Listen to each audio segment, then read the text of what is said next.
It's pollination. This place is popular. We'd like to come in and cuddle with you. Come right in here. And I started to get involved with the natural groups that were working in the area. And Gateway Outdoor Learning Center was one of the ones that I really gravitated to. I have a background because my grandmother was, she was probably the first nature woman before it was cool.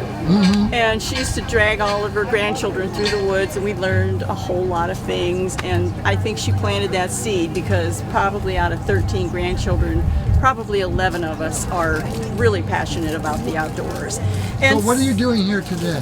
So today, I am sharing the Outdoor Learning Center mission with folks, which is to really inspire everyone, including our next generation, about their natural world. We need to take care of it.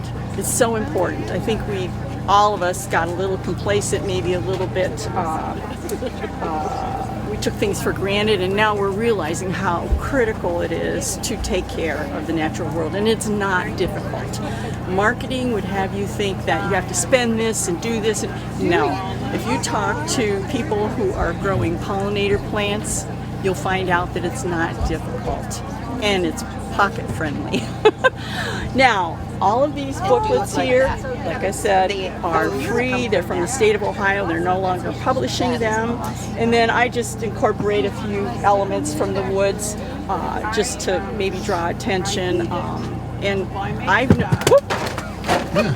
noticed I've noticed that there are a lot of children who have not ever seen things like the mushrooms that are growing out there. Or here's a snake. This poor guy met his demise underneath a pot. I don't know what happened, so I didn't let him go to waste. So he's here. There's also all of these things are educational materials for adults and children.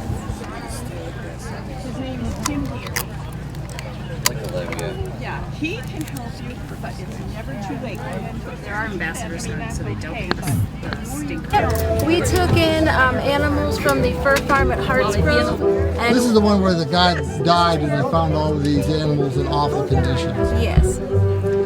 We ended up taking in 8 skunks, 2 foxes, and a coyote from that farm.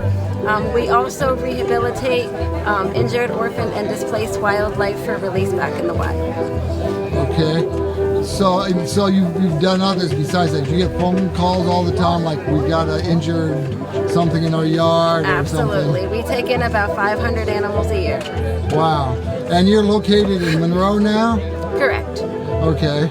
So how did you get into all of this?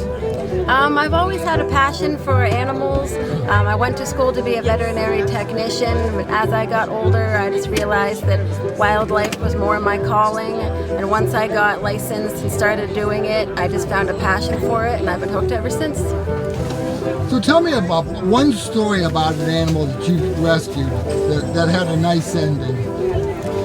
So we actually took in a turtle. He was hit by a car. He had very terrible shell fractures. We weren't sure if he was going to make it. He was with us for almost 6 months. We had glued the shell and taped it, and eventually he did heal up. When we took him back to the place that he was found, he was insistent on going left. So we went left and we released him on the left side of the bridge, and he flew off into the water, and then he sat there and he froze, and he came up and he just basked in the sun for a good 10 minutes before giving us kind of a nod, dipping under the water. Okay. Yep, he had a great release, and now he's back in his home. So I imagine it takes a couple bucks to run this place. So how do you get your money? So all donations come from the public, from events like this, just getting our name out and showing everybody what we do. We've got a fox here who has 2 broken back legs. He's going to actually require amputation surgery, and because he's going to require that amputation, he'll become one of our ambassadors. So he's not going back in the wild? Not this one, No. but we do have 2 other foxes that have broken legs that are releasable. So how do they get these broken legs? Hit by car. Oh. We get a lot of hit by cars. We get a lot of animals that either come in hit by cars or often human disturbances. Trappers, we have people that will seal up parts of their house and then lock the mom out, and then they realize they have babies behind. We pull a lot of babies off of possums that have died in the road. Oh, yeah. Yeah, right now we're at 103 possums at our facility. Wow. And a possum is really pretty good, right? I mean, they eat things that are good for them to eat.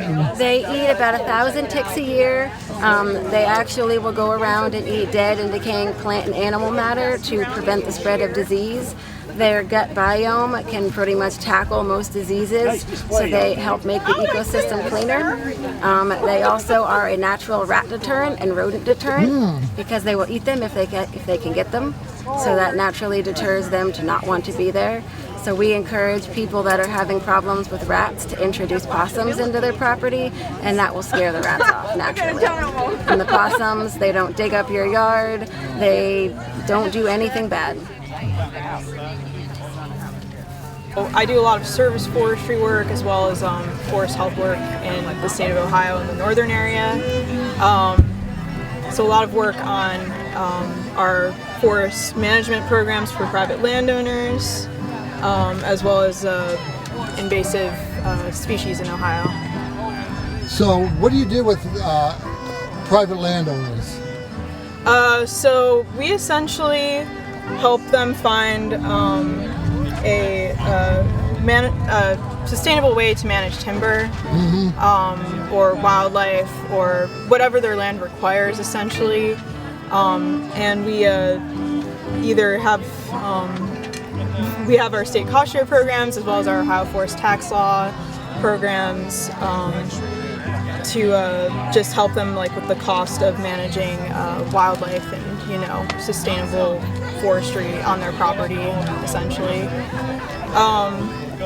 And we also help them find habitat vendors or consulting foresters, even if they don't want to enroll in our programs and whatnot.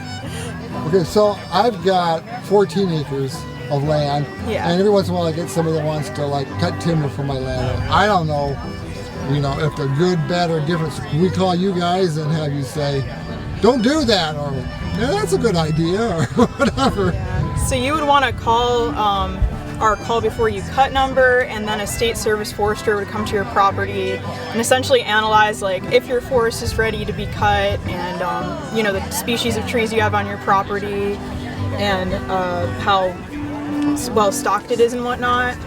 And then they or I would help recommend specific programs that would be the best to help you either pay for that, or if you want a tax reduction, Ohio Forest Tax Law is good for that. There's also CAUV. It really depends on what the landowner wants. Huh? Yeah. Whoa, that's all right. Yeah. And that tax reduction only comes along if you manage your land in a sustainable way and you follow the guidelines. But that's through our division, and then a lot of the cost share programs are through the federal agencies such as NRCS, and we have a couple of state cost share ones now as well to help manage invasive species, or hemlock woolly adelgid, because that's become a huge issue on a lot of properties up in the northeast, and hemlock dominated forests. So yeah, Betty and Bitsy, who are twin sisters, they are Nigerian forms. Okay. They're a mini breed. Our big breed is called Sanas. They're 150, 200 pounds, but they can do 2 pounds a day. Whereas these ones are more 4 pounds, somewhere in there. The babies be, but we moved in about 2020, and we started public events in 22, and have been kind of slowly scaling up. We have a little 3.5-year-old and a 7-month-old, and so we've got a lot going on. Yeah, I guess so. But so why did you start all of this? And somebody like the color purple. Yes, my wife's favorite color is purple, and we have goats and we have gardens, so that's the name. We started it because we both got really inspired by a farm called Apple Pond Farm and Renewable Energy Education Center in upstate New York.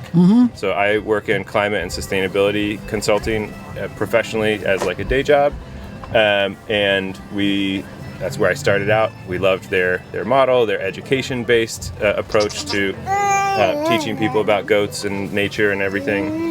And then we found the right property in Austinburg and wanted to share that. So we do a lot of agritourism and education-based things. We actually have a forest school now where preschoolers from 3 to 7 are out running around in the woods and stream and the goat paddock all day, every day during the school year. Sounds healthy. Yeah, rain or shine or snow. Yeah. And then we do lots of different family and kids programming. So we do a big spring festival and a fall festival each year. We do a whole toddler time series in the summer. We do private tours or goat cuddles or birthday parties or goat shoots. Goat cuddles, I like that idea. Yeah, by appointment. Well, tell me some things about goats that I don't know. Well, goats are incredibly social. So, like, these two are twin sisters, Betty and Bitsy, and they will kind of just hang out together, be glued together with themselves and mom and grandma and babies and grandbabies forever. So they will all cuddle in like one big pile every night. They also have rectangular pupils because they are prey species, so they can see really all around them very easily. Huh? And the moms and the babies, the moms and the dads can have beards and horns. So some people assume like, oh, those have horns and a beard. It must be a billy goat or a male, but that's not true. Yeah. That makes sense. They're just so adorable. You said those are 2 weeks old. Yeah. And so are those mixes that you have between the two? Those, I think, are pure Nigerian dwarf because they are a lot smaller than our mini son. And most of our mini son. Anyone would like to come in and cuddle the baby goat, come right in here.